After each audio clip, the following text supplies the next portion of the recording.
শয়তান যেখানে যাবে আপনার স্থান সেখানেও হবে। শয়তান যাবে জাহান্নামে। যা পৃথিবীর সৃষ্টি হওয়ার শুরুতেই আদম আলাইহিস সালামকে যখন আল্লাহ রাব্বুল আলামিন তৈরি করলেন, সেই দিন সমস্ত নূরের ফেরেশতারা আদম আলাইহিস সালামকে সাজদা করেছিলেন, ইবলিস ব্যতীত। ইবলিস আদম আলাইহিস সালামকে সাজদা করেননি। সেই দিন থেকে আল্লাহ রাব্বুল আলামিন ঘোষণা দিয়েছেন শয়তান যাবে জাহান্নামে। যদি আপনি শয়তানের কাজ করেন তাহলে আপনিও যাবে জাহান্নামে। আল্লাহ রাব্বুল আলামিন বলছেন ইন্নামা ইউরিদু শাইতানু আইয়ুকিয়া বাইনাকুমুল আদাওয়াতা ওয়াল বাগযা ফিল খামরি ওয়াল মাইসিরি ওয়া ইয়াসুদ্দাকুম আন যিকরিল্লাহি ওয়া আনিস সালাহ। নিশ্চয়ই শয়তান তোমাদেরকে মদ ও জুয়ার মাধ্যমে শত্রুতা ও বিদ্বেষ সঞ্চারিত করতে চায় এবং আল্লাহর সালাত থেকে ও জিকির থেকে তোমাদেরকে দূরে রাখতে চায়। তাহলে কি তোমরা দূরে থাকবে? পত্র কোরআনের আয়াত থেকে আল্লাহ রাব্বুল আলামিন বলছেন শয়তান দুটি কাজ করার কারণে মানুষকে কি করে? আল্লাহর সালাত থেকে জিকির থেকে দূরে রাখে। একটি হচ্ছে নিশাদার দ্রব্য পান করা, আর একটি হচ্ছে জুয়ায় অংশগ্রহণ করা। ভালোভাবে মনে রাখুন, পৃথিবীতে দুই ধরনের পাপ রয়েছে। পৃথিবীতে দুই ধরনের পাপ রয়েছে যে মানুষ পাপ না করলেও পাপী হয়। তার এক নম্বর হচ্ছে কেউ যদি বলে এসো জুয়া খেলি, তাহলে সেই ব্যক্তি পাপী। তাকে সোয়া কেজি করে 10 জন ফকিরকে চাউল দিতে হবে। কিন্তু আপনি জিন গ্রামে যান, আপনি সাহেবঘাটাতে যান, আপনি মালগ্রামে যান, দেখবেন কিছু মানুষ রয়েছে টেবিলে এভাবে টিকিট রেখে দিয়েছে, আর সেখানে বসে আছে। দাদা, ওটা কি আমার বাপ?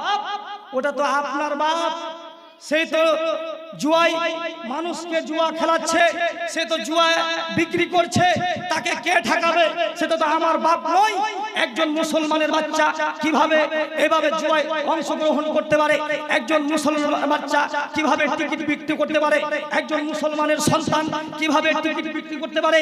আসলে তার হায়া নেই, তার শরম নেই, তার লজ্জা নেই, তার ইতস্তবোধ নেই। রাসূল সাল্লাল্লাহু আলাইহি সাল্লাম বলছেন আল হায়াউ মিনাল ঈমান ওয়াল ঈমানু ফিল জান্নাত। লজ্জাই হচ্ছে ঈমান, আর ঈমানই হচ্ছে জান্নাত। লজ্জাই হচ্ছে ঈমান, আর ঈমানই হচ্ছে জান্নাত। লজ্জা আছে যার, ঈমান আছে তার। লজ্জা আছে যার, ঈমান আছে তার। ঈমান আছে যার, জান্নাত আছে তার। লজ্জা নেই যার, রাসূল সাল্লাল্লাহু আলাইহি সাল্লাম বলেন লজ্জা নেই যার, ঈমান নেই তার। ঈমান নেই যার, জান্নাত নেই তার। লজ্জা কার নেই? ওই যে আপনার বাপ কি করছে? দোকানে বসে টিকিট বিক্রি করছে। আসলে তার লজ্জা নেই, তার তো লজ্জা নেই, তার বাপেরও নেই। তার 14 গোষ্ঠী জাহান্নামে যাবে। এই কথা রাসূল সাল্লাল্লাহু আলাইহি সাল্লাম রাসূল সাল্লাল্লাহু আলাইহি সাল্লাম বলছেন পৃথিবীতে দুই ধরনের পাপ রয়েছে যে মানুষ পাপ না করলেও পাপী। তার এক নম্বর হচ্ছে কেউ যদি বলে এসে জুয়া খেলি। আপনাদের এলাকাতে অনেক সুদখোর আছে, আপনার এলাকাতে অনেক জুয়াখোর আছে। এরা সব সময় জুয়া নিয়ে মেতে আছে। যারা সব সময় জুয়া নিয়ে মেতে আছে, এটা এমন একটি পাপ যে মানুষ পাপ না করলেও পাপী হবে। আপনি দুনিয়াতে এসে লাফালাফি করে ভাবছেন যে আমি জান্নাতে চলে যাব। জান্নাত কোনো বাপের সম্পত্তি নয়। আপনি দুনিয়াকে নিয়ে ব্যস্ত হয়ে আছেন। দুনিয়া হচ্ছে একটি সংকীর্ণ জায়গা, দুনিয়া হচ্ছে একটি সামান্য জায়গা। দুনিয়াকে আপনি প্রাধান্য দিয়েছেন কেন? আপনি কিয়ামত বুঝেননি, আপনার ভিতরে কিয়ামতের জ্ঞান নেই, আপনার ভিতরে কিয়ামতের ভয় নেই। এই জন্য আপনি দুনিয়াকে নিয়ে মেতে আছেন। জাবের রাদিয়াল্লাহু তাআলা আনহু বলেন একদা আমরা রাসূল সাল্লাল্লাহু আলাইহি সাল্লামের সাথে রাস্তা দিয়ে যাচ্ছিলাম। যেতে যেতে দেখলাম যে একটা কান কাটা ছোট মরা ছাগল রাস্তার পাশে পড়ে আছে। তখন রাসূল সাল্লাল্লাহু আলাইহি সাল্লাম আমাদেরকে বলছেন, জাবের বলছেন রাসূল সাল্লাল্লাহু আলাইহি সাল্লাম আমাদেরকে বলছে যে এই কান কাটা ছোট মরা ছাগলটি তোমাদের মধ্যে এমন কি কেউ আছে যে 1 দিরহামের বিনিময়ে এই কান কাটা ছোট মরা ছাগলটি কেউ কিনতে চায়? তখন সাহাবীগণ বলছেন আল্লাহর নবী, এই কান কাটা ছোট মরা ছাগলটি নিয়ে আমরা কি করব? এর কি মূল্য আছে? এর তো কোনো মূল্য নেই। এই কান কাটা ছোট মরা ছাগলটি নিয়ে আমরা কি করব? একে তো আমরা 1 টাকার বিনিময়ে বহু দূরের কথা, 1 দিরহামের বিনিময়ে বহু দূরের কথা। একে তো আমরা কোনো কিছুর বিনিময়ে নিব না। কেন? এই কান কাটা ছোট মরা ছাগলের কোনো দাম না। এই খালু কাকা কথা বলবেন না, কথা বলবেন না, সবাই চুপচাপ থাকুন। আর যারা রাস্তায় ঘোরাঘুরি করছেন এদের কি বাপ নাই নাকি? আর মহিলারা এখন রাস্তায় দাঁড়িয়ে আছে কেন? মহিলারা কি খালা না কি বলবো, আপনারা দাঁড়িয়ে থাকবেন না। পরিবেশ নষ্ট করছেন কেন? কথা এক খেয়ালে চেয়ে থাকুন, কেউ গল্প করবেন না। মা বোন খুব গুরুত্বপূর্ণ আলোচনা হচ্ছে। বলছিলাম রাসূল সাল্লাল্লাহু আলাইহি ওয়াসাল্লাম বলছেন, মহিলাদের কিছু কথা বলি। রাসূল সাল্লাল্লাহু আলাইহি যে হাদিসটা বলছিলাম, যে রাসূল সাল্লাল্লাহু আলাইহি ওয়াসাল্লাম বলছেন যে এই কান কাটা ছোট মরা ছাগলটি তোমাদের মধ্যে এমন কি কেউ আছে যে এক দিরহামের বিনিময়ে তোমরা কি কেউ কিনতে চাও? তখন সাহাবীগণ বলছে এই কান কাটা ছোট মরা ছাগল কি আছে, কি নিয়ে কি করব, কি একে নিয়ে আমরা কি করব? তখন রাসূল সাল্লাল্লাহু আলাইহি ওয়াসাল্লাম বলছেন এই কান কাটা ছোট মরা ছাগলটি যত তুচ্ছ, এই কান কাটা ছোট মরা ছাগলটি তোমাদের কাছে যত তুচ্ছ, তোমাদের কাছে যত ঘৃণিত, দুনিয়া আল্লাহ রাব্বুল আলামিনের কাছে তার থেকে অনেক গুণ বেশি তুচ্ছ। কি বলছো? দুনিয়ার কোনো মূল্য নেই। আপনি দুনিয়ার মহব্বতে পড়ে আছেন। অন্য হাদিসে রাসূল সাল্লাল্লাহু আলাইহি ওয়াসাল্লাম বলেন, সাহাল ইবনে সাদ রাদিয়াল্লাহু তাআলা আনহু বলেন, রাসূল সাল্লাল্লাহু আলাইহি ওয়াসাল্লাম বলেছেন, রাসূল সাল্লাল্লাহু আলাইহি ওয়াসাল্লাম বলেছেন, লাউ কানাতিদ দুনিয়া তা'দিলু ইনদাল্লাহি জানাহা বা'যাতিন মা শাকা কাফিরান মিনহা শারবাতা মাইন। রাসূল সাল্লাল্লাহু আলাইহি ওয়াসাল্লাম বলেন, যদি দুনিয়ার মূল্য আল্লাহ রাব্বুল আলামিনের কাছে মাছের একটি পাকার সমতুল্য হতো, তাহলে আল্লাহ রাব্বুল আলামিন পৃথিবীতে কোনো কাফেরকে এক ঢোক পানি পান করতে দিতেন না। যদি দুনিয়ার মূল্য আল্লাহ রাব্বুল আলামিনের কাছে মাছের একটি পাকার সমতুল্য যদি হতো, তাহলে কোনো হিন্দুকে এক ঢোক পানি পান করতে দিতেন না, কোনো খ্রিস্টানকে এক ঢোক পানি পান করতে দিতেন না, কোনো ইহুদিকে এক ঢোক পানি পান করতে দিতেন না, কোনো অমুসলিমকে এক ঢোক পানি পান করতে দিতেন না, কোনো বেনামাজিকে এক ঢোক পানি পান করতে দিতেন না, কোনো ঘুষখোরকে এক ঢোক পানি পান করতে দিতেন না, কোনো সুদখোরকে এক ঢোক পানি পান করতে দিতেন না, কোনো জুয়াখোরকে এক ঢোক পানি পান করতে দিতেন না, কোনো বেপরদা মহিলাকে এক ঢোক পানি পান করতে দিতেন না। কেন দিচ্ছেন? দুনিয়ার মূল্য নেই। দুনিয়ার মূল্য আল্লাহ রাব্বুল আলামিনের কাছে সামান্য সংকীর্ণ দুনিয়া, দুনিয়ার মূল্য আল্লাহ রাব্বুল আলামিনের কাছে নেই, একেবারেই নেই। এই জন্য আমরা মনে করি যে আমরা এই জিন গ্রামে বসবাস করি, আমরা মনে করি যে আমরা এই সাহেববাড়িতে বসবাস করি, আমরা মনে করি আমরা কালিয়াগঞ্জ থানাতে বসবাস করি। আসলে কোনো মানুষ কোনো জায়গাতে বসবাস করে না। আজ থেকে 100 বছর আগে এই জিন গ্রামে যেমন মানুষ ছিল, যেগুলি লোক ছিল, তারা এখন দুনিয়াতে নেই। এখন আমরা যারা আছি, আমরাও 100 বছর পর্যন্ত, আমরা 100 বছর পর আমরাও থাকবো না। মানে 100 বছর আগে যারা এসেছিল তারা দুনিয়া থেকে চলে গেছে, এখন যারা আছে তারাও দুনিয়া থেকে চলে যাবে 100 বছর পর। জায়গা 100 বছর আগে যেমন ছিল, আজকে জায়গা তেমনই আছে। আজ থেকে 100 বছর আগে, 100 বছর পর এই জায়গা তেমনই থাকবে। মানুষ সময়ের মধ্যে আসছে, মানুষ সময়ের মধ্যে চলে যাচ্ছে। মানুষ দুনিয়াকে দুনিয়াকে এমন ব্যস্ত রয়েছে, মানুষ পরকালকে বলে ভুলে গেছে, আখিরাতকে বলে ভুলে যাওয়ার কারণে এই আমরা দুনিয়াকে বলে বেশি মেতে থাকার কারণে আমরা পরকালকে বলে ভুলে গেছি। এজন্য দুনিয়া আমাদেরকে ছাড়তে হবে।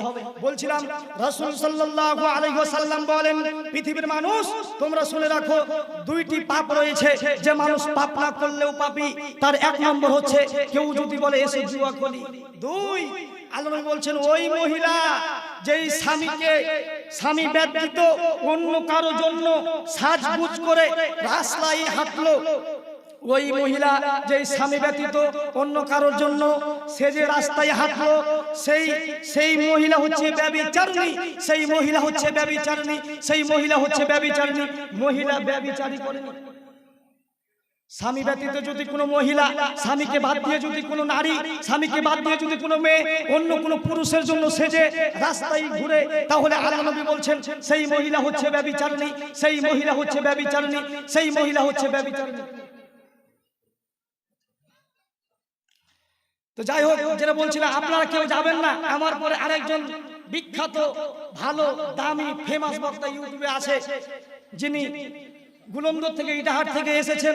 আপনারা কেউ যাবেন না। খুব শিক্ষিত একজন ভালো বক্তা আপনাদের সামনে আসবেন।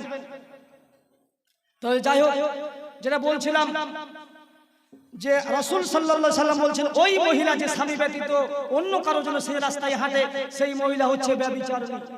নারীদেরকে রাসূল সাল্লাল্লাহু আলাইহি সাল্লাম নারীদের জন্য জান্নাত যত সহজ করেছেন, মহিলাদের জন্য রাসূল সাল্লাল্লাহু আলাইহি সাল্লাম জান্নাত যত সহজ করেছেন, পুরুষের জন্য জান্নাত তত সহজ করেননি। রাসূল সাল্লাল্লাহু আলাইহি সাল্লাম বলছেন, পৃথিবীর নারীরা তোমরা শুনে রাখো, যদি তোমরা 4টি কাজ করতে পারো, যদি তোমরা 4টি কাজ করতে পারো, তাহলে তোমাদের জন্য জান্নাতের 8টি দরজা খুলে দেওয়া হবে। 1 নম্বর হচ্ছে যদি তোমরা 5 ওয়াক্ত সালাত আদায় করতে পারো। 2, যদি রমজান মাসে সিয়াম পালন করতে পারো। 3, স্বামীর কথা মেনে চলো। এই তিনটি কাজ যদি কোনো নারী, এই তিনটি কাজ যদি কোনো মহিলা করতে পারে, তাহলে মহিলা সহজেই জান্নাতে চলে যাবে। তিনটি কাজ: 1 5 ওয়াক্ত সালাত, 2 রমজান মাসে সিয়াম, 3 স্বামীকে মেনে নেওয়া। স্বামী খারাপ হলেও ভালো হলেও আপনাকে মেনে নিতে হবে। স্বামীকে না মানার কারণেই মহিলারা বেশি বেশি জাহান্নামে যাবে। কেন? রাসূল সাল্লাল্লাহু আলাইহি ওয়াসাল্লাম যখন মিরাজে গেলেন, মিরাজে যাওয়ার পরে আল্লাহর নবী দেখে এসে বললেন যে মহিলাদেরকে আমি দেখলাম জাহান্নামে শুধু নারী দিয়ে ভরা, সারা জাহান্নামটা শুধু নারী দিয়ে ভরা। মহিলাদের জন্য আল্লাহ রাব্বুল আলামিন জান্নাত যত সহজ করেছেন, পুরুষের জন্য জান্নাত তত সহজ করেননি। তারপর মহিলারা জাহান্নামে বেশি বেশি যাবে। কেন? মহিলারা বেপরদা থাকার কারণে। একটি মুসলিম শরীফের হাদিস মা বোনদেরকে আমরা বলতে চাই, তাহলে মা বোনরা বুঝতে পারবে যে বেপরদা থাকার কারণে কত কঠিন শাস্তি হবে কিয়ামতের মাঠে। রাসূল সাল্লাল্লাহু আলাইহি সাল্লাম যখন মিরাজে গেলেন, দেখলেন একজন মহিলার হাতকে বেঁধে রেখেছে শিকল দিয়ে, আর তার পেটটা উঁচু হয়ে আছে পাহাড়ের মতো, আর তার পেটের ভিতরে অনেক কুকুরের বাচ্চা রয়েছে। তখন আল্লাহর নবী জিবরাইলকে বলছে, জিবরাইল, এই মহিলাকে যার পেট রয়েছে পাহাড়ের মতো উঁচু হয়ে আছে, যাকে শিকল দিয়ে তার হাত বাঁধা রয়েছে, যার পেটে অনেক কুকুরের বাচ্চা রয়েছে, এই মহিলাকে। তখন জিবরাইল বলছে, আল্লাহর নবী, সেই মহিলা দুনিয়াতে সালাত আদায় করত, সেই মহিলা দুনিয়াতে হজ করেছে, সেই মহিলা দুনিয়াতে দান করেছে, শুধু বেপরদা থাকার কারণে এই মহিলার এই শাস্তি হচ্ছে। যত পুরুষ তাকে দেখেছে, যত পুরুষ সেই মহিলাকে দেখেছে, যতবার খারাপ নজরে দেখেছে, ততবার সেই মহিলার পেটে কুকুরের বাচ্চা দেওয়া হয়েছে। নাউজুবিল্লাহ মিন যালিক। একজন মায়ের যদি ভয় থাকতো, একজন মায়ের যদি এই হাদিসের প্রতি আমল থাকতো, তাহলে সে কখনোই বেপরদা হয়ে থাকতে পারতো না। রাসূল সাল্লাল্লাহু আলাইহি ওয়াসাল্লাম বলছেন, নিসাউন, মহিলা, আরিয়াতুন, কাপড় পরে থাকবে, উলঙ্গ। আল্লাহ বলছেন পৃথিবীতে দুই শ্রেণীর, এক শ্রেণীর মহিলা আছে যারা কাপড় পরে থাকবে, আবার উলঙ্গ। এটা আপনি কি করে বুঝবেন? কাপড় পরে থাকবে উলঙ্গ মানে মহিলারা কাপড় পরে থাকবে, কিন্তু দেখবেন পেট পিঠ দেখা যাবে। মহিলারা কাপড় পরে থাকবে, পেট পিঠ দেখা যাবে, মাথা ঢাকবে না, এক কথায় শর্ট ব্লাউজ পরবে। এগুলি হচ্ছে কি? এগুলি হচ্ছে যারা কাপড় পরে থাকবে উলঙ্গ। একটা আপনাকে উদাহরণ দিতে হলে বুঝতে পারবেন। ধরুন একজন আমাদের এই গ্রামে বিশাল এক ডাক্তার, যে একদম লন্ডন থেকে ডাক্তারি পাস করে এসেছে, সে বাড়ি এসেছে। বাড়িতে আসার সময় সে গাড়ি থেকে নামলো, তার প্যান্টটা টাকনোর নিচে রয়েছে, তার হাতে সিগারেট রয়েছে যখন নামলো। তারপরে তার বউ গাড়ি থেকে নামলো, হালকা হালকা কাপড় আছে, হালকা হালকা কাপড় মানে পেট পিঠ দেখা যাচ্ছে। তারপরে তার মেয়ে গাড়ি থেকে নামলো, মানে সে এমন জিন্স টাইট ফিটিং পোশাক পরেছে, শরীরে সব কিছু বোঝা যাচ্ছে। তারপরে তার গাড়ি থেকে একটা কুকুর নামলো। বলুন তো এই মহিলার কোথায় যাবে? এই পরিবার কোথায় যাবে? এজন্য মহিলাদেরকে ঠিক করতে হবে। রাসূল সাল্লাল্লাহু আলাইহি ওয়াসাল্লাম বলছেন, সালাসাতুন লা তাদখুলুনাল জান্নাতা। পৃথিবীর মানুষ তোমরা শুনে রাখো, 3 শ্রেণীর মানুষ রয়েছে যাদের জন্য রাসূল সাল্লাল্লাহু আলাইহি ওয়াসাল্লাম জান্নাতকে হারাম করেছেন। তার মধ্যে এক শ্রেণীর ব্যক্তি হচ্ছে দায়ুস। যারা দুনিয়াতে দায়ুস হবে তারা জাহান্নামে যাবে। যদি আপনি আপনার মেয়েকে ঠিক করতে না পারেন, যদি আপনি আপনার স্ত্রীকে ঠিক করতে না পারেন, তাহলে আপনি হবেন দায়ুস, আর আপনি যাবেন জাহান্নামে। আজকে ঈদের দিন আপনি যদি আজকে পার্কে গিয়ে দেখেন, আজকে যদি আপনি রায়গঞ্জ এবং মালদা পার্কে যদি আপনি দেখেন, দেখবেন অনেক যুবক অনেক যুবতীকে চেপে ধরে আছে, অনেক যুবক অনেক যুবতীকে চেপে ধরে আছে। সবাই দেখছে, কেউ কিছু বলে না, বলে নাকি যাই না। সবাই দেখছে, কেউ কিছু বলে না, বলে নাকি যাই না, বলে নাকি অপরাধ, কেউ নাকি মানুষ নয়, সবাই নাকি পশু। মানুষ যদি মানুষ হবে তাহলে বলে না কেন? মানুষ হতে পারে 3টি পদ্ধতিতে। ভালোভাবে শুনে রাখুন, মানুষ হতে পারে 3টি পদ্ধতিতে। তার 1 নম্বর পদ্ধতি হচ্ছে যে কোনো অন্যায় দেখলে ঠেকাতে হবে। আপনার মেয়ে যে কলেজে যাচ্ছে, আপনার মেয়ে যে ওই পার্কে যাচ্ছে, অমুক ছেলেকে ধরে আছে, আপনি বাপ তাকে কিছু বলছেন না, আপনি বাপ তাকে কিছু বললেন না, আপনি হচ্ছেন দায়ুস, আপনি মানুষ নয়। কেন? রাসূল সাল্লাল্লাহু আলাইহি ওয়াসাল্লাম বলছেন যে কোনো অন্যায় দেখলে ঠেকাতে হবে। অন্যায় দেখলে ঠেকাতে হবে মানে তাকে পিটিয়ে সোজা করতে হবে। যেই সব মেয়েরা, যেই সব বেপরদা মহিলারা রাস্তায় ঘুরছে, যেই সব মেয়েরা মাথায় কাপড় না দিয়ে রাস্তায় ঘুরছে, যেই সব মেয়েরা, যেই সব বাড়ির বউরা ছোট ব্লাউজ পরে চলছে, পরপুরুষের সাথে কথা বলছে, তাদেরকে কি করছে? তাদেরকে ঠেকাতে হবে, তাদেরকে পিটিয়ে ঠেকাতে হবে। যদি আপনি পিটিয়ে ঠেকাতে না পারেন তাহলে মুখ দিয়ে বলতে হবে। যদি আপনি মুখ দিয়ে বলতে না পারেন তাহলে অন্তর দিয়ে ঘৃণা করতে হবে। এই তিনটি কাজ যদি আপনি করতে পারেন তাহলে আপনি হবেন মানুষ। আর আপনি যদি এই তিনটি কাজ করতে না পারেন তাহলে আপনি মানুষ নন। তাহলে আমরা কেউ মানুষ নই। আমরা পার্কে, আমরা তো যুবক, আমরা জানি কিভাবে পার্কে যে অবস্থা রয়েছে, কিন্তু আপনার মেয়েকে সতর্ক করতে হবে। আমরা এই যে যুবক যুবতী এত প্রেমে লিপ্ত হয়েছে, এত যুবক যুবতী এত অন্যায় কাজে লিপ্ত হচ্ছে কেন? একটাই কারণে, তাদেরকে সঠিক সময় বিবাহ না দেওয়ার কারণে। একটি হাদিস আপনার সামনে আমি বলি, তাহলে বুঝতে পারবেন। রাসূল সাল্লাল্লাহু আলাইহি সাল্লাম বলেন, আবু সাঈদ খুদরী রাদিয়াল্লাহু তাআলা আনহু বলেন, রাসূল সাল্লাল্লাহু আলাইহি ওয়াসাল্লাম বলেছেন, মান ওয়ালাদাহু ওয়ালাদুন ফালিয়ুহসিন ইসমাহু ওয়া আদাবাহু। যখন একটা শিশু জন্মগ্রহণ করে তখন পিতার প্রথম কাজ হচ্ছে তার একটি সুন্দর নাম রাখতে হবে। আপনার সন্তান হয়েছে, আপনার একটা মেয়ে হয়েছে, আপনি চলে গেছেন ইমাম সাহেবের কাছে, ইমাম সাহেবকে গিয়ে বলছেন, ইমাম সাহেব আমার একটা মেয়ে হয়েছে, একটি সুন্দর নাম রেখে দিন। তখন ইমাম সাহেব বলছে ফাতিমা রাখো। তখন আপনি এই পুরাতন নাম। ইমাম সাহেব বলছে ঠিক আছে খাদিজা রাখো। আপনি বলছেন এই পুরাতন চলবে না, আমি নিজেই রেখে দিব। কিছুদিন পর ইমাম সাহেব আপনাকে জিজ্ঞাসা করেছে যে আপনার মেয়ের নাম কি রেখেছেন? তখন আপনি বলছেন ফুলটুসি। তখন আপনি বলছেন প্রিয়াঙ্কা। এমন নাম রেখেছেন যেই নাম শুনলেই বমি আসে, যেই নাম শুনলেই ঘৃণা আসে। এত সুন্দর ফাতিমা, আয়েশার মতো নাম আপনার পছন্দ হলো না। রাসূল সাল্লাল্লাহু আলাইহি সাল্লাম বলছেন কিয়ামতের মাঠে প্রত্যেক মানুষকে নাম ধরে ধরে ডাকা হবে।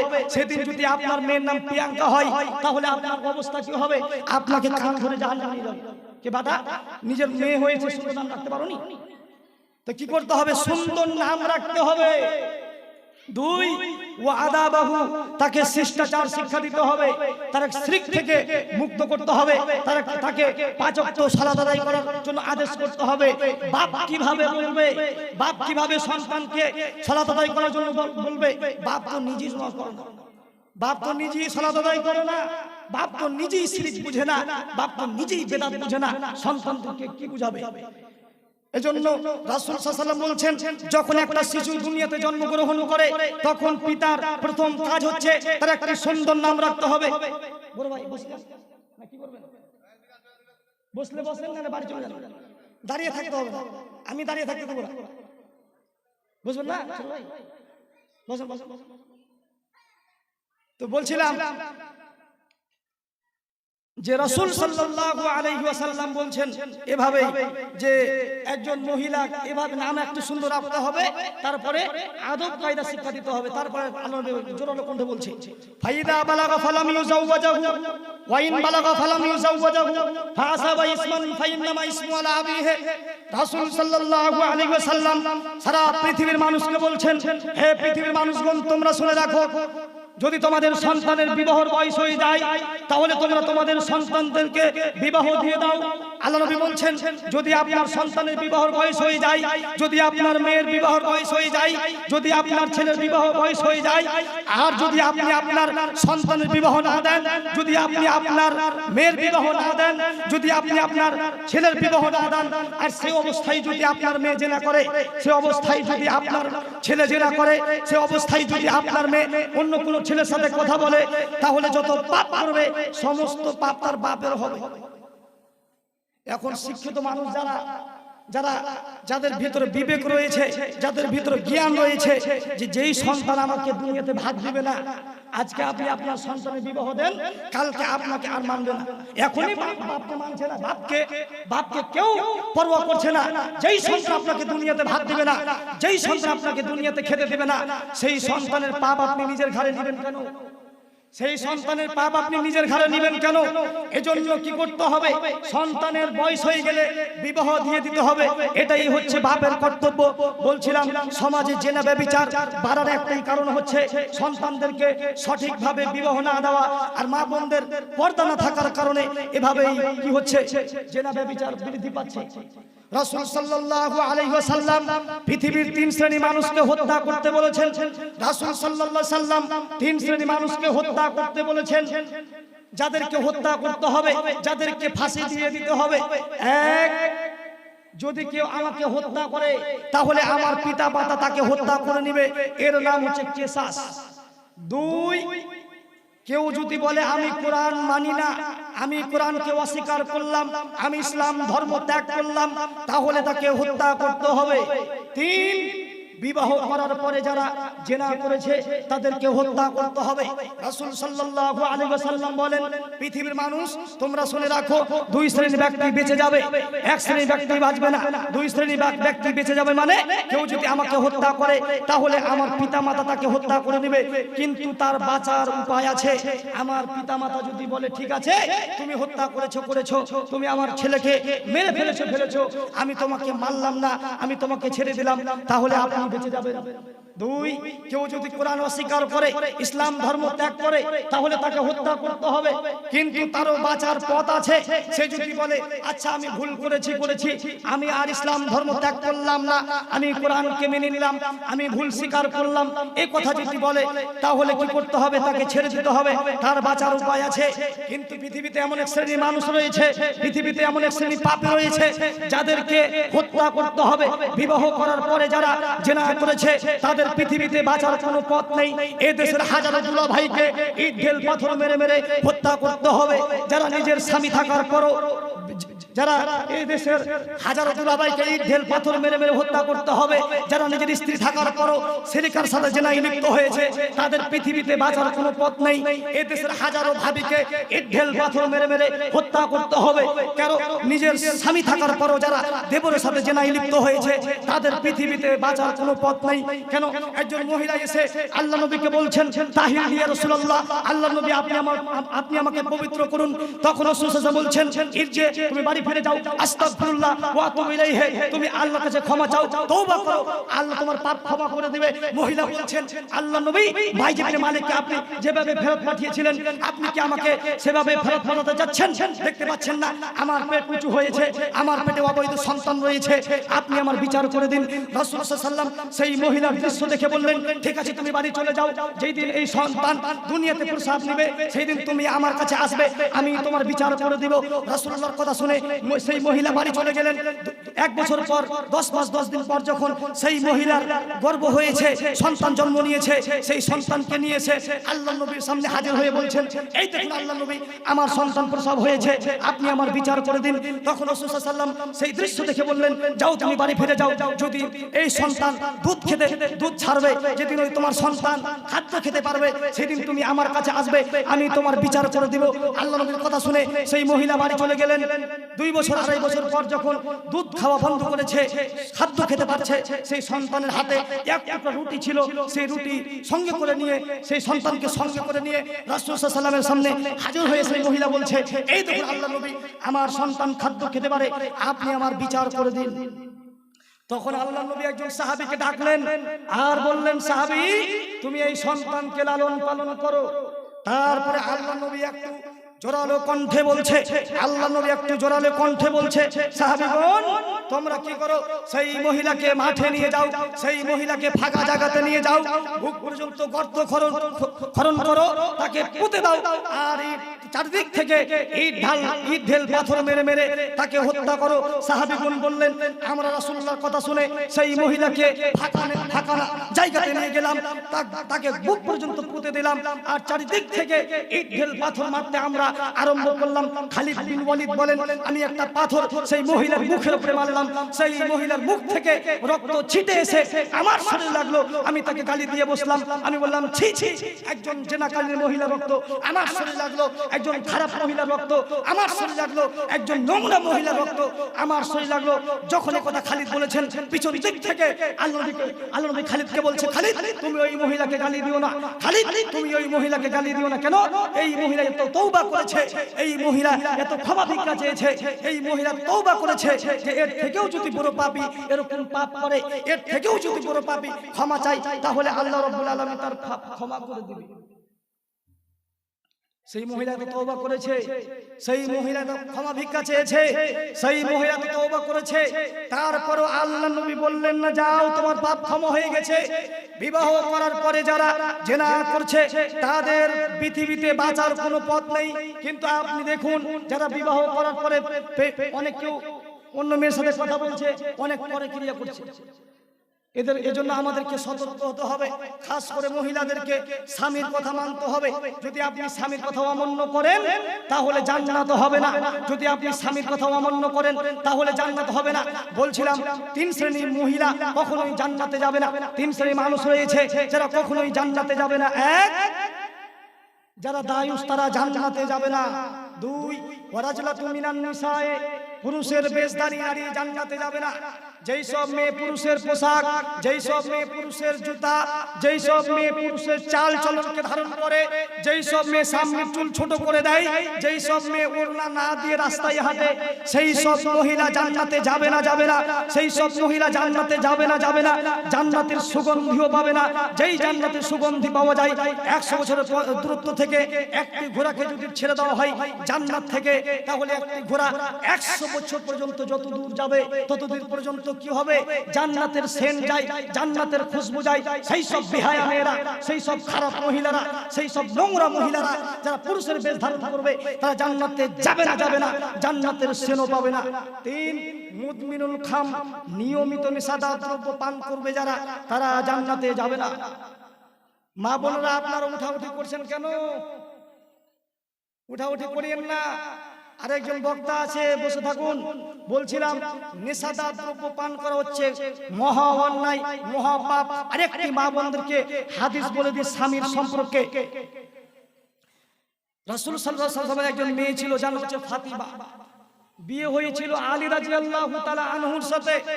একদিন কথা বলতে বলতে কিছু কথা এদিক ওদিক হওয়ার কারণে আলী রাদিয়াল্লাহু আনহু ফাতিমার সাথে কথা বলছেন না। সারা রাত পার হয়ে গেল, কথা বললেন না, কথা বলছেন না। তখন সারা যখন কথা বললেন না, ফজরের আজান যখন বিলাল রাদিয়াল্লাহু তাআলা আনহু দিতে আরম্ভ করলেন, হাইয়া আলাস সালাহ, হাইয়া আলাল ফালাহ যখন বলতে আরম্ভ করলেন, তখন ফাতিমা নরম কণ্ঠে বলছে, স্বামী আমার, আমি তোমাকে ভালোবাসি।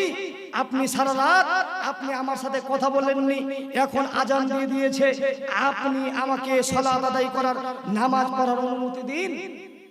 অত্র হাদিস থেকে বোঝা যায় যদি কোনো স্বামী মহিলার স্ত্রীর প্রতি নারাজ থাকে তাহলে সালাত কবুল হবে না। কিন্তু আজকাল মহিলার স্বামীকে এটা ওটা বলে নামাজ শুরু হবে না। স্বামীকে সুখে রাখতে হবে, স্বামী কথা মানতে হবে। বলছিলাম তখন আলী বলছেন, ঠিক আছে যাও তুমি সালাত আদায় করো, আমিও মসজিদে নববী থেকে সালাত আদায় করে আসছি। আলী যখন মসজিদ থেকে সালাত আদায় করে আসলো, তখন ফাতিমা আবার নরম কণ্ঠে বলছে, আপনি আমাকে একটু অনুমতি দিন, আমি আমার বাপের সঙ্গে দেখা করতে যাব। এটা হচ্ছে রাসূলুল্লাহর বাড়ি, আর ওইটা হচ্ছে ফাতিমার বাড়ি। তো অনুমতি নিলেন আলীর কাছে। আলী বলছে, ঠিক আছে যাও তোমার বাবার সাথে দেখা করে আসো। যখন ফাতিমা ঘর থেকে বের হলেন, তখন আলীর মনের মধ্যে একটা কথা জেগে উঠলো। সে ভাবলো যে আজকের রাতে আমি যেই মহিলাকে কষ্ট দিয়েছি, আজকে রাতে আমি যেই মেয়েটিকে কষ্ট দিয়েছি, সেই জানামানা মেয়ে নয়, সে আপনার আমার মতো মেয়ে নয়, সে হচ্ছে আখির নবী জনাবে মুহাম্মদ রাসূলুল্লাহ সাল্লাল্লাহু আলাইহি সাল্লাম।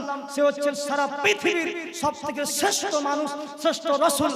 তার মেয়ে, তাকে আমি কষ্ট দিয়েছি, না জানি রাসূল আমার প্রতি নারাজ হয়ে যায়।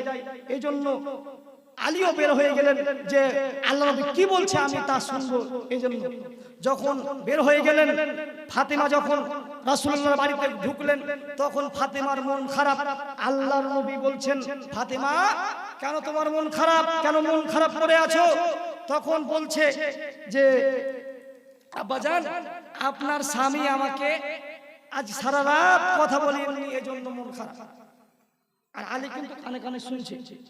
তখন আল্লাহ নবী বলছেন, ফাতেমা তুমি শুনে রাখো, ফাতেমা তুমি শুনে রাখো, আজকের রাতে যে তুমি মারা যেতে, ফাতেমা তুমি একটি কথা কান করে শোনো, আজকের রাতে তুমি যদি মারা যেতে, তাহলে আমি নবী মুহাম্মদ তোমার বাপ বলছি, আমি তোমার জানাজা সালাত আদায় করতাম না। যাকে এত ভালোবাসেন, যাকে এত ভালোবাসেন, আল্লাহ নবী বলতেন, হে মহিলারা তোমরা কি করো না, ফাতেমাকে গালি দিও না, ফাতেমাকে খারাপ কথা বলিও না, ফাতেমাকে কটু কথা বলিও না। কেন? আমার মা নেই, আমার মা দুনিয়া থেকে চলে গেছে। যেদিন থেকে ফাতেমা এসেছে দুনিয়াতে, সেদিন থেকে আমি ফাতেমাকে বলছি, যাকে এত ভালোবাসেন তাকে বলছে যে তুমি যদি আজকে রাতে মারা যেতে, তাহলে আমি নবী মুহাম্মদ তোমার বাপ বলছি, আমি তোমার জানাজা সালাত আদায় করতাম না। স্বামীকে যেমন তেমন মনে করা যাবে না। স্বামী যেমনই হোক, স্বামী যেমনই হোক, আপনাকে মেনে নিতে হবে। স্বামী খারাপ হোক ভালো হোক, আপনাকে মেনে নিতে হবে। যদি আপনি সংসার করতে চান, তাহলে আপনাকে স্বামীর কথা মেনে সংসার করতে হবে। আর যদি আপনি মনে করেন ঠিক আছে আমি আমার স্বামীর কথা মানতে পারবো না, তাহলে খোলা তালাক নিয়ে নিতে পারে। কিন্তু যদি আপনি সংসার করতে চান, তাহলে স্বামীর কথা মানতেই হবে। বলছিলাম নেশাদার দ্রব্য পান করা হচ্ছে মহা অন্যায়, নেশাদার দ্রব্য পান করা হচ্ছে জঘন্য পাপ, নেশাদার দ্রব্য পান করা হচ্ছে মহা পাপ। এবার আসুন, অনেক মানুষ বলছে যে বিড়ি সিগারেট খৈনি এগুলি তো মদ নয়। রাসূল সাল্লাল্লাহু আলাইহি ওয়াসাল্লাম বলছেন মদ পৃথিবীতে যা রয়েছে কুল্লু মুসকিরিন খামরুন ওয়া কুল্লু খামরিন হারামুন, প্রত্যেক ওই বস্তু যা খেলে বিবেকের ক্ষতি হয় সেটাই হচ্ছে মদ। প্রত্যেক ওই বস্তু যা খেলে বিবেকের ক্ষতি হয় সেটাই হচ্ছে মদ। পত্র হাদিস থেকে বোঝা যায় বিড়ি হচ্ছে মদ, জর্দা হচ্ছে মদ, খৈনি হচ্ছে মদ, ইয়াবা হচ্ছে মদ, ফেন্সিডিল হচ্ছে মদ। পৃথিবীতে যত ধরনের নেশাদার দ্রব্য রয়েছে সব কিছুই হচ্ছে মদ, আর সব ধরনের মদ হচ্ছে হারাম। এখন আপনি বলবেন যে বিড়ির কথা তো কোরআনে নেই, এখন আপনি বলবেন যে সিগারেটের কথা তো কোরআনে নেই। তা আপনাকে আমি যদি আবার পাল্টা প্রশ্ন করি, তো গাঁজার কথা কি কোরআনে আছে? ইয়াবার কথা কি কোরআনে আছে? ইয়াবার কথা কোরআনে নেই। আল্লাহ রাব্বুল আলামিন একটি কথা কোরআনে ব্যবহার করেছেন খামর শব্দ দিয়ে। আল্লাহ রাব্বুল আলামিন সারা পৃথিবীর নেশাদার দ্রব্যকে বুঝিয়েছেন। পৃথিবীতে যত ধরনের নেশাদার দ্রব্য রয়েছে সব কিছুই হচ্ছে মদ, আর সব কিছুই মদ হচ্ছে হারাম। এখন আপনাকে আমি একটা উদাহরণ দিই, তাহলে বুঝতে পারবেন। ধরুন আপনার ফোড়া হয়েছে, ফোড়া হয়েছে, তো আপনি ডাক্তারের কাছে গিয়েছেন। ডাক্তারের কাছে যাওয়ার পরে ডাক্তার আপনাকে বলছে যে আপনি টক খাবেন না। কি খাবেন না? টক খাবেন না। যদি আপনি টক খান তাহলে আপনার ফোড়া ভালো হবে না। তা আপনি বাড়ি এসে বলছেন যে ডাক্তার মনে হয় আমাকে টমেটো খেতে বলেছে, ডাক্তার মনে হয় আমাকে তেঁতুল খেতে বলেছে। এভাবেই কি বারণ করতে হবে না? একবারই বলে দিয়েছে যে টক খাবেন না, মানে দুনিয়াতে যা টক রয়েছে কোনো কিছু খাওয়া যাবে না। তেঁতুল হোক, টমেটো হোক, কাঁচা আম হোক, যা কিছু রয়েছে কোনো কিছু খাওয়া যাবে না। তেমনি আল্লাহ রাব্বুল আলামিন খবর সত্য দিয়ে সারা পৃথিবীর নেশাদার দ্রব্যকে বুঝিয়েছে যে পৃথিবীতে যত ধরনের নেশাদার দ্রব্য রয়েছে সব কিছুই হচ্ছে মদ, আর সব ধরনের মদ হচ্ছে হারাম। এখন আপনি বলবেন যে বিড়ি খেলে তো মানুষের বিবেকের ক্ষতি হয় না, বিবেক খেলে তো মানুষের জ্ঞান নষ্ট হয় না, তাহলে সেটা কি করে হারাম হতে পারে? আপনার প্রশ্নের জবাবে রাসূল সাল্লাল্লাহু আলাইহি সাল্লাম বলছেন মা আসকারা কাসীরুহু ফাকলিলুহু হারামুন, যেই সব বস্তু বেশি পরিমাণ খেলে বিবেকের ক্ষতি হয় তার অল্প বস্তু হারাম। বিড়ির ভিতরে থাকে তামাক, জর্দার ভিতরে থাকে তামাক। মানুষ যখন জর্দা খায় তখন চিবিয়ে খায়, আর মানুষ যখন তামাক খায় তখন পুড়িয়ে খায়। খাওয়া একই ব্যাপার, যেভাবেই খাক না কেন। রাসূল সাল্লাল্লাহু আলাইহি ওয়াসাল্লাম বলছেন যেই সব বস্তু বেশি পরিমাণ খেলে বিবেকের ক্ষতি হবে তার অল্প বস্তু হারাম। এখন একজন সাধারণ মানুষকে যদি 1 কিলো জর্দা খেলে দেওয়া হয়, 1/2 কিলো জর্দা খেলে দেওয়া হয়, তাহলে তার বিবেক কাজ করবে না। একজন বাচ্চা ছেলেকে একে যদি 1/2 কিলো জর্দা খেলে দেওয়া হয়, তাহলে তার বিবেক কাজ করবে না। আর তার যদি বিবেক কাজ না করে, তাহলে তার একটি দানাও হারাম হবে। কারণ রাসূল সাল্লাল্লাহু আলাইহি ওয়াসাল্লাম বলছেন যেই সব বস্তু বেশি পরিমাণ খেলে বিবেক ক্ষতি হয় তার অল্প বস্তু হারাম। এই জন্য নেশাদার দ্রব্য ত্যাগ করতে হবে। এতটুকু হাদিস মনে রাখুন যে পৃথিবীতে যত ধরনের নেশাদার দ্রব্য রয়েছে সব কিছুই হচ্ছে মদ, এবং সব ধরনের মদ হচ্ছে হারাম। নেশাদার দ্রব্য ত্যাগ করতে হবে। কেন? রাসূল সাল্লাল্লাহু আলাইহি সাল্লাম বলছেন 3 শ্রেণীর মানুষ জান্নাতে যাবে না, তার এক শ্রেণী ব্যক্তি হচ্ছে যারা নেশাদার দ্রব্য পান করবে, তাদের জন্য জান্নাত হারাম। জান্নাত হারাম মানে মদ যেভাবে হারাম তেমনি ভাবে জান্নাত হারাম। মানুষ কত খারাপ হলে এই বাক্য শোনার পরে নেশাদার দ্রব্য পান করতে পারে, মানুষ কত অমানুষ হলে এই বাক্য শোনার পরে নেশাদার দ্রব্য পান করতে পারে, মানুষ কত নির্লজ্জ হলে, মানুষ কত বেহায়া হলে, মানুষ কত খারাপ হলে এই বাক্য শোনার পরও মানুষ কত মানুষ হলে এই বাক্য শোনার পরও নেশাদার দ্রব্য খৈনি বিড়ি জর্দা খেতে পারে যে তার জন্য জান্নাতই হারাম, জান্নাতেই যাবে না, জান্নাতই হারাম করে দিয়েছে।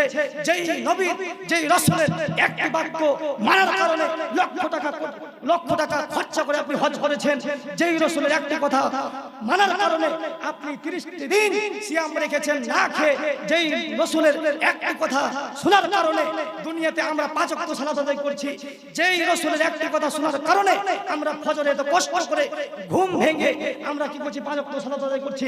সেই নবীর বাক্য, সেই নবীর কথা, সেই নবী বলেছেন যারা নেশাদার দ্রব্য পান করবে, যারা বিড়ি সিগারেট খৈনি যারা খাবে তাদের জন্য জান্নাতি হবে, জান্নাত হারাম। তাহলে নেশাদার দ্রব্য আপনাকে ছাড়তে হবে, যে কোনো মূল্যে আপনাকে নেশাদার দ্রব্য ছাড়তে হবে। যদি আপনি নেশাদার দ্রব্য ছাড়তে না পারেন তাহলে আপনার কাজ হবে না। তারপর রাসূল সাল্লাল্লাহু আলাইহি ওয়াসাল্লাম বলছেন ক্বালা ইন্নাল্লাহা হাররামাল খামরা ওয়া সামানাহা ওয়া হাররামাল মাইতাতা ওয়া সামানাহা ওয়া হাররামাল খিনজিরা ওয়া সামানাহু। রাসূল সাল্লাল্লাহু আলাইহি ওয়াসাল্লাম বলছেন পৃথিবীর মানুষ তোমরা শুনে রাখো, তোমাদের উপরে নেশাদার দ্রব্য হারাম করা হয়েছে এবং তার মূল্য হারাম করা হয়েছে। নেশাদার দ্রব্য যেমন হারাম এবং তার মূল্য হারাম। এখন দেখবেন অনেক দোকানে নেশাদার দ্রব্য বিক্রি করা হচ্ছে, এখানে অনেক মানুষ ব্যবসায়ী রয়েছেন, তাদের দোকান রয়েছে, দোকানের মধ্যে কি রয়েছে বিড়ি সিগারেট খৈনি অনেক কিছু রয়েছে। এই বিড়ি সিগারেট খৈনি আপনি বিক্রি করছেন, আল্লাহ বলছেন ইন্নাল্লাহা হাররামাল খামরা ওয়া সামানাহা, নিশ্চয়ই নেশাদার দ্রব্য আল্লাহ রাব্বুল আলামিন হারাম করেছেন এবং তার মূল্য হারাম করেছেন। এখন আপনার দোকানে নেশাদার দ্রব্য রয়েছে, আপনি বিড়ি বিক্রি করছেন, খৈনি বিক্রি করছেন, জর্দা বিক্রি করছেন, আপনি জর্দা বিক্রি করছেন। এই যে আপনি বিক্রি করলেন, আপনার দোকানে যা কিছু রয়েছে সমস্ত কিছু হালাল রয়েছে, শুধু একটি জিনিস হারাম রয়েছে। আপনার দোকানে যা কিছু রয়েছে সমস্ত কিছু হালাল রয়েছে, শুধু একটি জিনিস হারাম রয়েছে, সেটা হচ্ছে বিড়ি সিগারেট খৈনি জর্দা যা কিছু রয়েছে সমস্ত হালাল, একটি জিনিস হারাম। 100 টাকার মধ্যে যদি আপনি 1 টাকা হারাম ঢুকিয়ে দেন, আপনি যা কিছু বিক্রি করছেন সমস্ত কিছু হালাল জিনিস বিক্রি করছেন, আর শুধু একটি জিনিস হারাম বিক্রি করছেন। একটি জিনিস হারাম বিক্রি করার কারণে আপনার সমস্ত কিছু হারাম হয়ে যাবে। কেন? রাসূল সাল্লাল্লাহু আলাইহি ওয়াসাল্লাম বলছেন 1 টাকার ভিতরে 100 টাকার ভিতরে যদি আপনি 1 টাকা হারাম ঢুকিয়ে দেন, 99 টাকা হালালের ভিতরে যদি আপনি 1 টাকা হারাম ঢুকিয়ে দেন, তাহলে 100 টাকায় হারাম হয়ে যাবে। কেন? রাসূল সাল্লাল্লাহু আলাইহি ওয়াসাল্লাম বলছেন ইন্নাল্লাহা তাইয়্যিবুন লা ইয়াকবালু ইল্লা তাইয়্যিবা, নিশ্চয়ই আল্লাহ পবিত্র, তিনি পবিত্র ছাড়া গ্রহণ করেন না। আল্লাহ পবিত্র ছাড়া গ্রহণ করেন না। রাসূল সাল্লাল্লাহু আলাইহি ওয়াসাল্লাম সারা পৃথিবীর মানুষকে বলছেন, পৃথিবীর মানুষগণ তোমরা শুনে রাখো, 3টি অবস্থায় মানুষের দোয়া কবুল হয়। কয়টি বলুন তো? 3টি অবস্থায়। যদি মানুষ 3টি অবস্থায় দোয়া করতে পারে তাহলে দোয়া কবুল হবে। মা বোন শুনে রাখুন, যদি মানুষ 3টি অবস্থায় দোয়া করে তাহলে দোয়া কবুল হবে। 1, যদি মানুষ সফরে থাকাকালীন যদি মানুষ দোয়া করে তাহলে আল্লাহ রাব্বুল আলামিন তার দোয়া কবুল করবেন। 2, কোন ব্যক্তি যদি হাত তুলে দোয়া করে তাহলে আল্লাহ রাব্বুল আলামিন তার খালি হাত ফিরিয়ে দিতে লজ্জা পায়। 3, কোন ব্যক্তি যদি বিপদে পড়ার পরে দোয়া করে তাহলে আল্লাহ রাব্বুল আলামিন তার দোয়া কবুল করবেন। 1, সফরে, 2, হাত তুলে, 3, বিপদে। এই 3টি অবস্থায় যদি আপনি আল্লাহর কাছে চান তাহলে আল্লাহ আপনার দোয়া কবুল করবেন। কিন্তু রাসূল সাল্লাল্লাহু আলাইহি ওয়াসাল্লাম এই হাদিসের ভিতরে একজন ব্যক্তির কথা বলছে যে একজন ব্যক্তি দূর দূরান্ত থেকে সফর করে আসছে, তার চুল হচ্ছে এলোমেলো, শরীরে ধুলাবালি, এমন অবস্থায় লোকটি বিপদে পড়েছে। 1 লোকটি সফরে আছে, 2 লোকটি বিপদে পড়েছে, 3 লোকটি হাত তুলে ইয়া রাব্বি বলে কাঁদছে। তারপর রাসূল সাল্লাল্লাহু আলাইহি ওয়াসাল্লাম বলছেন ওয়া মাতা'মুহু হারামুন ওয়া মাশরাবুহু হারামুন ওয়া মালবাসুহু হারামুন ওয়া গুযিয়া বিল হারামি ফাইন্না ইস্তাজাবু লিযালিক। রাসূল সাল্লাল্লাহু আলাইহি ওয়াসাল্লাম বলছেন তার খাদ্য হচ্ছে হারাম, তার পানি হচ্ছে হারাম, তার পোশাক হচ্ছে হারাম, সে যে পথে উপার্জন করছে সেটাও হচ্ছে হারাম। আল্লাহ রাব্বুল আলামিন তার কি করে দোয়া কবুল করতে পারে? আপনাকে আমি বুঝাতে পারলাম না। যদি আপনি 3টি অবস্থায় দোয়া করেন তাহলে আল্লাহ আপনার দোয়া কবুল করবে। সফরে থাকাকালে যদি আপনি বিপদে পড়েন, যদি আপনি হাত তুলে দোয়া করেন, 3টি অবস্থায় একজন ব্যক্তি ছিল, সে সফরে ছিল, 2 লোকটি বিপদে পড়েছিল, 3 লোকটি ইয়া রাব্বি বলে হাত তুলে কাঁদলো। তারপর আল্লাহ বলছে তার দোয়া কবুল হবে না। কেন? তার পোশাক হচ্ছে হারাম, তার খাদ্য হচ্ছে হারাম, তার সে যে পথে উপার্জন করছে সেটা হচ্ছে হারাম। এখন আপনি আপনার দোকানে বিড়ি সিগারেট খৈনি রেখেছেন, আপনি কি করে আপনি এইসব নেশাদার দ্রব্য বিক্রি করতে পারেন? যদি আপনি মুসলমান হতেন, যদি আপনি মুসলমানের বাচ্চা হতেন, তাহলে অবৈধ জিনিস, খারাপ জঘন্য জিনিস আপনি রাখতে পারেন না। কেন? রাসূল সাল্লাল্লাহু আলাইহি ওয়াসাল্লাম বলছেন নিশ্চয়ই আল্লাহ পবিত্র, তিনি পবিত্র ছাড়া গ্রহণ করেন না। এখন আপনার করণীয় কি হবে? বহুদিন বহু বক্তব্য শুনেছেন, অনেক মাওলানা, অনেক আলেমের বক্তব্য শুনেছেন, যারা সুর দিয়ে মানুষকে মাতিয়ে দিয়েছে আর গজল বলে সময় কাটিয়ে 50,000 10-20,000 টাকা নিয়ে চলে গেছে, কিন্তু তাদের কাছে এর হিদায়াতের কথা পাবেন না। রাসূল সাল্লাল্লাহু আলাইহি ওয়াসাল্লাম বলছেন ইন্নাল্লাহ তাইয়্যিবুন লা ইয়াকবালু ইল্লা তাইয়্যিবা, নিশ্চয়ই আল্লাহ পবিত্র, তিনি পবিত্র ছাড়া গ্রহণ করেন না। এখন আপনার কাজ হবে কি? আপনাকে বাড়ি যেতে হবে, আপনাকে দোকানে যেতে হবে, দোকানে গিয়ে আপনার দোকানে যা কিছু রয়েছে, বিড়ি, সিগারেট, খৈনি, জর্দা, যা কিছু রয়েছে সমস্ত কিছুকে টেনে নিয়ে এসে বেরোনের মধ্যে ফেলে দিয়ে আপনাকে বলতে হবে তোর লাঠি মারলাম, আমি তোর মুখে লাঠি মারলাম, আমি তোর মুখে লাঠি মারলাম, তোর স্থান আমার এই পবিত্র দোকানে হবে না। যদি আপনি কাজটি করতে পারেন, যদি আপনি কাজটি করতে পারেন, তাহলে আপনি হবেন মুসলিম। যদি আপনি কাজটি করতে পারেন, তাহলে আপনি হবেন মুসলিম। আর যদি আপনি কাজটি করতে পারেন না পারেন, তাহলে আপনি হবেন মুনাফিক, আর আপনার স্থান হবে জাহান্নামের তলদেশে। হিন্দুও জাহান্নামে যাবে। কোথায় যাবে? আলমী বলেননি কোথায় যাবে, জানা নেই। খ্রিস্টানও জাহান্নামে যাবে। কোথায় যাবে জানা নেই। ইহুদিরাও জাহান্নামে যাবে। কোথায় জাহান্নামে যাবে, কোথায় যাবে জানা নেই। যারা অমুসলিম তারাও জাহান্নামে যাবে। কোথায় যাবে জানা নেই। কিন্তু যারা মুনাফিক হবে তারা জাহান্নামের তলদেশে যাবে। যদি আপনি বক্তব্যের সাথে মুনাফিকি করেন, যদি আপনি আমার কথা শুনে যদি আপনি না মানেন, তাহলে আপনি মুনাফিক হবেন, আর আপনার স্থান হবে জাহান্নামের তলদেশে। অবশ্যই আপনাকে কাজটি করতে হবে। যদি আপনি দোকান থেকে বিড়ি, সিগারেট, খৈনি যদি আপনি না সরাতে পারেন, তাহলে আপনি মুসলিম নন। আপনি যদি কোরআনের একটি বাক্য, কোরআনের একটি শব্দ যদি আপনি অমান্য করেন, কোরআনের একটি আয়াতকে যদি আপনি অমান্য করেন, কোরআনের একটি শব্দকে যদি আপনি অমান্য করেন, তাহলে জান্নাত হবে না। আবু হুরায়রা রাদিয়াল্লাহু তাআলা আনহু বলেন, রাসূল সাল্লাল্লাহু আলাইহি ওয়াসাল্লাম বলেছেন হুজিবাতিন নারু বিশ-শাহওয়াতি ওয়া হুজিবাতিল জান্নাতু বিল মাকারি। রাসূল সাল্লাল্লাহু আলাইহি ওয়াসাল্লাম জান্নাতকে ঘিরে রেখেছেন কষ্ট দিয়ে, আর জাহান্নামকে ঘিরে রেখেছেন মনের ইচ্ছা, মনের প্রবৃত্তি দিয়ে। জাহান্নামকে আল্লাহ রাব্বুল আলামিন ঘিরে রেখেছে। জাহান্নাম আগে একটা প্রাচীর আল্লাহ রাব্বুল আলামিন তৈরি করে দিয়েছে, সেটা হচ্ছে মনের ইচ্ছা, মনের প্রবৃত্তি দিয়ে। আর আল্লাহ রাব্বুল আলামিন জান্নাতকে ঘিরে রেখেছেন একটা প্রাচীর তৈরি করে দিয়েছেন, সেটা হচ্ছে কষ্ট দিয়ে। দুনিয়াতে যদি আপনি কষ্ট করেন, দুনিয়াতে যদি আপনি কষ্ট না করেন, তাহলে আপনি জান্নাতে যাবেন না। কষ্ট মানে আমাদের কোরআনের বিধানগুলো মানতে আমাদেরকে কষ্ট হয়। একটা আপনাকে আয়াত আমি শোনাই, বাস্তবে আপনি দেখবেন যে আমাদের সমাজে মানুষ কত অমানুষ হলে এই সব কর্ম করতে পারে, মানুষ কত খারাপ হলে এই সব কর্ম করতে পারে। সূরা নিসা আয়াত নম্বর 11 আল্লাহ রাব্বুল আলামিন বলছেন ইউসিকুমুল্লাহু ফি আওলাদিকুম লিয-যাকারি মিসলু হাযযিল উনসাইন ফায়াকুননা নিসাআন ফাওকা সুনাতাইনি ফালাহুন্না সুলুসা মা তারাক ওয়া ইন কানাত ওয়াহিদাতুন ফালাহান নিসফ। আল্লাহ রাব্বুল আলামিন বলছেন, হে পৃথিবীর মানুষেরা, তোমরা তোমাদের সন্তান সন্ততি সম্পর্কে আমি আল্লাহ তোমাদেরকে উপদেশ দিচ্ছি, আদেশ করছি। এক, যদি তোমাদের সন্তান একটি ছেলে বা একটি মেয়ে হয়, যদি একটি ছেলে একটি মেয়ে হয়, তাহলে যা সম্পত্তি রয়েছে আপনার, তার ছেলে যা পাবে, মেয়ে যা পাবে, ছেলে তার ডবল পাবে। বুঝতে পেরেছেন? যদি আপনার 1 বিঘা জমি থাকে, যদি আপনার 1.5 বিঘা জমি থাকে, তাহলে আপনার মেয়ে পাবে 10 কাঠা আর আপনার ছেলে পাবে 1 বিঘা। এটা হচ্ছে কোরআনের বিধান। তো এখন আপনি বলুন, আপনার বাপের মরার বয়স হয়ে গেছে 20 বছর, আপনার বাপের মরার বয়স হয়ে গেছে 20 বছর, আজও আপনি আপনার বোনকে জমি দেননি। আজও আপনি আপনার বোনের জমি আপনি মেরে খাচ্ছেন। আল্লাহ বলছেন বুঝেও বুঝে না ওরা, অন্তর আছে বুঝে না, শুনেও শুনে না ওরা, কান আছে শুনে না, দেখেও দেখে না ওরা, চক্ষু আছে দেখে না। উলাইকা কালানাম, তারা হচ্ছে পশু প্রাণীর মতো, তারা হচ্ছে গরু ছাগলের মতো, তারা হচ্ছে কুকুর ছাগলের মতো। বালুহুম আযাল, বরং তার থেকেও খারাপ। আপনি বলুন, আপনি আপনার বোনকে জমি দেননি 20 বছর থেকে, আপনি কার থেকে খারাপ? আপনি যদি আল্লাহর বিধানকে অমান্য করেন, যদি আপনি আপনার বোনের জমি মেরে খান, তাহলে জান্নাত হবে না। জান্নাত কোনো বাপের সম্পত্তি নয় যা আপনি চাইলেই পেয়ে যাবেন। আল্লাহর নবী বলছেন, আল্লাহ রাব্বুল আলামিন জান্নাতকে ঘিরে রেখেছেন কষ্ট দ্বারা। দুনিয়াতে যদি আপনি কষ্ট করেন, বোনের জমি দিতে কষ্ট লাগে, আপনার মতন বেহায়া মানুষ পৃথিবীতে কে আছে? জমি 24 ঘন্টার মধ্যে বোনের জমি ফেরত দিতে হবে। 24 ঘন্টার মধ্যে বোনের জমি আপনাকে ফেরত দিতে হবে। যদি আপনি না দেন, তাহলে সারা জীবন তাহাজ্জুদ করলেও জান্নাতে যাওয়া যাবে না, হজ করলেও যাওয়া যাবে না, দান করলেও যাওয়া যাবে না। বোনের জমি ফেরত দিতেই হবে।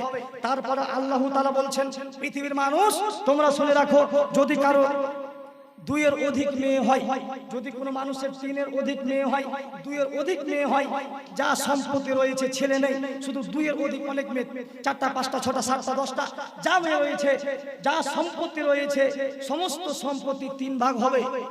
কয় ভাগ বললাম? 3 ভাগ। তার মধ্যে 2 ভাগ পাবে মেয়েরা, 1 ভাগ ভাই ভাতিজাদেরকে দিতে হবে। আমরা কয়জন দিই? আপনি বলবেন, আমি কষ্ট করে কেরালা গিয়ে, দিল্লি মুম্বাই গিয়ে কষ্ট করে খাটনি করে আমি জমি জায়গা করেছি, আর আমার মেয়েদেরকে বাদ দিয়ে ভাতিজারকে দিব? আপনার ভাতিজা যদি আপনাকে মারে, আপনার ভাতিজা যদি আপনার দুশ্মনী করে, তারপরে আপনাকে দিতে হবে, আপনি বাধ্য। আল্লাহ বলেছেন কোরআনে, আল্লাহর কোরআনের বাক্য আপনাকে মানতে হবে, কোরআন আয়াত আপনাকে মানতে হবে। আপনাকে ভালো লাগলেও দিতে হবে, খারাপ লাগলেও দিতে হবে, আপনার মন চাইলেও দিতে হবে, না চাইলেও দিতে হবে। কেন? আল্লাহ বলছেন, আল্লাহ রাব্বুল আলামিন জান্নাতকে ঘিরেছেন কষ্ট দিয়ে। দুনিয়াতে আপনাকে কষ্ট করতে হবে, আল্লাহর বিধান আপনাকে মানতে হবে। 3 ওয়া কানাত ওয়াহিদাতান ফালাহান নিসফ। অনেক যুবক রয়েছে এবং যুবকের বাপেরাও রয়েছে, সে যখন ছেলের বিবাহ দেয়, তখন ভালো মেয়ে খুঁজে বেড়ায়। ছেলে বলছে যে বাবা বিয়ে দাও, তখন আপনি বলছেন যে আরে বেটা বিয়েতে দিব তো ভালো মেয়ে খুঁজতে হবে না? তো ঠিক আছে, আপনি ভালো মেয়ে খুঁজবেন। তো অনেক খোঁজাখুঁজির পর বাপের একটাই মেয়ে, আপনি তখন বলছে বা মাশাআল্লাহ, আমার ছেলের জন্য উপযুক্ত পাত্রী পেয়েছে, এখন আমার ছেলের বিবাহ ভালো ভালো মেয়ে পেয়ে গেছে, একটাই বাপের মেয়ে, কেউ নেই, যা সম্পত্তি সব আমার ছেলের হবে। আপনিও একদম খুব হুবে আছেন যে শ্বশুরে যা পাবো সব কিছু আমার হবে। এটা ভেবে যারা বিবাহ দিয়েছেন সন্তানদের, যারা এই ভেবে যারা বিবাহ করেছেন, এখন তারা ফেঁসে যাবে। এখন তারা আপনি কি ভুল করেছেন? আল্লাহ তাআলা বলছেন, ওয়া কানাত ওয়াহিদাতান ফালাহান নিসফ। যদি কারো একটি মেয়ে হয় আর সন্তান না থাকে, শুধু একটি মেয়ে, সম্পত্তি যা রয়েছে সম্পত্তি 2 ভাগ হবে। 2 ভাগ কি করবেন? সম্পত্তি 2 ভাগ হবে। 1 ভাগ মেয়েটা পাবে, 1 ভাগ ভাই ভাতিজাদেরকে দিতে হবে। আপনি চাইলেও দিতে হবে, না চাইলেও দিতে হবে। বলছিলাম আল্লাহ রাব্বুল আলামিন জান্নাতকে ঘিরে গেছেন কষ্ট দিয়ে। আপনাকে আমি একটা জিনিস দেখালাম যে আপনি কষ্ট করতে পারছেন না, আল্লাহর বিধান মানতে আপনাকে কষ্ট হচ্ছে, জান্নাত কিভাবে যাবে? জান্নাতে যা তো সহজ নয়। আরেকটি বলুন তো, দাড়ি রাখা কি বলুন তো?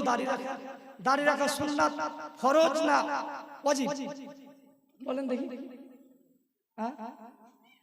সুন্নাত না। আর কেউ বলবে ওয়াজিব? দাড়ি রাখা হচ্ছে ফরজ, রাখতেই হবে। দাড়ি রাখা ফরজ, রাখতেই হবে। অনেক মানুষকে দেখলাম, আমি তারাই পড়ালাম, তো দেখলাম যে অনেক মানুষ দাড়ি নেই, মোচ রয়েছে লম্বা লম্বা, একদম সিনেমা নায়কের মতো, একদম সাউথে লম্বা লম্বা একদম এই মোচ রয়েছে। আর কি করছে? তাহাজ্জুদের সালাত করছে, রাত জাগার সময়। তো আল্লাহর বিধান, দাড়ি রাখা হচ্ছে ফরজ, আপনাকে রাখতেই হবে। আল্লাহর বিধান মানতে লজ্জা লাগছে, আল্লাহর বিধান মানতে আপনাকে শরম লাগছে, আল্লাহর বিধান মানতে আপনাকে গায়ে লাগছে। মানুষ হয় কি করে? আল্লাহর বিধান মানতে কিভাবে খারাপ লাগতে পারে? আল্লাহর বিধান মানতে কিভাবে খারাপ লাগতে পারে যে একজন মানুষকে দাড়ি রাখতে খারাপ লাগতে পারে? এটা আল্লাহর বিধান। সে দাড়ি রাখেনি, দাড়ি সাইজ করে এসে লম্বা লম্বা মোচে রেখে সে রাত তাহাজ্জুদ করছে, রাত জাগা, সে রাত জাগছে। তো বলুন তো, মোচ রাখা কি? মোচ রাখা সুন্নাত না ফরজ? মোচ রাখা হারাম। তো যারা মোচ লম্বা লম্বা রেখেছে আর দাড়ি ছাড়েনি, তো তারা কার সুন্নাত পালন করছে? শয়তানের। তো আপনি শয়তানের সুন্নাত মুখে নিয়ে আর রাত জাগরণ করলে, তাহাজ্জুদ করলে কাজ দিবে? হাট বাটা, কিসের কাজ দিবে? অবশ্যই আপনাকে কি করতে হবে? আল্লাহর বিধান মানতেই হবে। যদি আপনি আল্লাহর বিধান না মানেন তাহলে এই তাহাজ্জুদ করে জান্নাতে যাওয়া যাবে না। অবশ্যই 24 ঘন্টার মধ্যে আপনাকে দাঁড়িয়ে রাখতে হবে, অবশ্যই রাখতে হবে। যদি আপনি মুসলমান নিজেকে দাবি করেন, যদি আপনি নিজেকে বলেন আপনি মুসলিম, তাহলে আপনাকে দাঁড়িয়ে রাখতেই হবে। কারণ রাসূল সাল্লাল্লাহু আলাইহি ওয়াসাল্লাম বলছেন, মনের ইচ্ছা মতো চলে যারা, মন মতো চলে যারা, তারা এই জাহান্নামে যাবে। মনের ইচ্ছা মতো চলবে যারা, তারা এই জাহান্নামে যাবে। মন মতো চলে যারা জাহান্নামে যাবে, তারা মন মতো কারা চলছে আপনি জানলেন, দাঁড়িয়ে রাখতে হবে। তারপরে আপনি রাখলেন না, আপনি মন মতো চললেন না, আপনি জাহান্নামে চলে গেছেন। ঢুকেননি কেন? মরেননি জন্য। মরলেই জাহান্নাম, কিছু করার নেই। আপনাকে ভালো লাগলেই রাখতে হবে, না লাগলেও রাখতে হবে। বলছিলাম মেয়েদের সম্পত্তি দিয়ে দিতে হবে, দাঁড়িয়ে রাখতে হবে। আরেকটি আমি হাদিস বলে আমার বক্তব্য শেষ করব, সেটা হচ্ছে যারা বিড়ি সিগারেট জর্দা খৈনি গুল যারা খাবে তাদের জন্য কি রয়েছে, তাদের জন্য কি শাস্তি। রাসূল সাল্লাল্লাহু আলাইহি সাল্লাম বলেন, ক্বালা ইন্নাল্লাহ, রাসূল সাল্লাল্লাহু আলাইহি ওয়াসাল্লাম বলেন, আল্লাহ রাব্বুল আলামিন ওয়াদা করেছেন। আল্লাহর ওয়াদা সত্য হবে না মিথ্যা হবে? বলুন। আল্লাহর ওয়াদা অবশ্যই সত্য হবে। আল্লাহ কি ওয়াদা করেছে? আল্লাহ বলছেন, পৃথিবীর মানুষ যদি তোমরা 5 ওয়াক্ত সালাত আদায় করো তাহলে আমি তোমাদেরকে জান্নাতে নিয়েই যাব। এটা আল্লাহ বলছেন, আমি ওয়াদা করলাম। এই ওয়াদা যেমন সত্য, রাসূল সাল্লাল্লাহু আলাইহি সাল্লাম বলছেন, যারা দুনিয়াতে নেশাদার দ্রব্য পান করবে, যারা বিড়ি সিগারেট খৈনি জর্দা যারা খাবে, তাদেরকে আল্লাহ রাব্বুল আলামিন তিনাতুল খাবাল পান করাবেন। কিলা ইয়া রাসূলুল্লাহ ওয়া মা তিনাতুল খাবাল? সাহাবীগণ জিজ্ঞাসা করলেন, আল্লাহর নবী তিনাতুল খাবাল কি? তখন রাসূল সাল্লাল্লাহু আলাইহি বলছেন, ক্বালা আরাকু আহলিন নার আও উসরাতু আহলিন নার। তিনাতুল খাবাল হচ্ছে জাহান্নামীদের শরীর হতে গলে পড়া রক্ত পুঁজ মিশ্রিত গরম তরল পদার্থের নাম হচ্ছে তিনাতুল খাবাল। যদি আপনি নেশাদার দ্রব্য ছাড়তে না পারেন, যদি আপনি বিড়ি ছাড়তে না পারেন, যদি আপনি খৈনি ছাড়তে না পারেন, যদি আপনি জর্দা ছাড়তে না পারেন, তাহলে জাহান্নামীদের শরীর হতে যেটা বের হবে রক্ত পুঁজ মিশ্রিত গরম তরল পদার্থ, সেটা খিলিয়েই ছাড়বে। যেভাবে আল্লাহ বললেন যে যারা 5 ওয়াক্ত সালাত আদায় করবে তাদেরকে জান্নাতে নিয়েই যাব, যে ওই ওয়াদা যেমন সত্য, এই ওয়াদাও তেমন সত্য। যারা নেশাদার দ্রব্য পান করবে তাদেরকে সব খিলিয়েই ছাড়বে। এজন্য আমাদেরকে কি করতে হবে? নেশাদার দ্রব্য ত্যাগ করতে হবে এবং আমাদের সকল মুসলমানদেরকে কথাগুলো মানার বুঝার তৌফিক দান করতে হবে। মা বোনদেরকে স্বামীর আনুগত্য করতে হবে, কেউ কথা বলবেন না। এখন আমি আমার এখান থেকে বক্তব্য শেষ করলাম, আপনারা কেউ যাবেন না।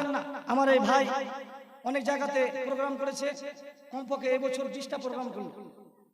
তা আপনারা সবাই আমাদের জন্য দোয়া করবেন, আমরা যেন দ্বীনের জন্য কাজ করতে পারি। আমরা কোনো কিস্সা কাহিনী বলি না, আমরা কোনো সুর করি না, আমরা কোনো গজল বলি না। একমাত্র আল্লাহকে ভয় করে দ্বীনের স্বার্থে আমরা কাজ করে যাচ্ছি। আমাদের তিনজনের জন্য আপনারা সকলেই দোয়া করবেন যাতে আল্লাহ রাব্বুল আলামিন আমাদেরকে দ্বীনের জন্য কবুল করেন এবং আমরা যেন দ্বীনের খিদমত করতে পারি। এই দাওয়া, এই দোয়া রেখে আজকের সংক্ষিপ্ত বক্তব্য এখানে সমাপ্তি করছি।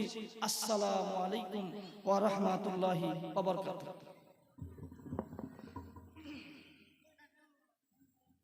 এখন আপনাদের সামনে আসবেন আবু তালেব বিন গোলাম রব্বানী, মাওলানা আবু তালেব।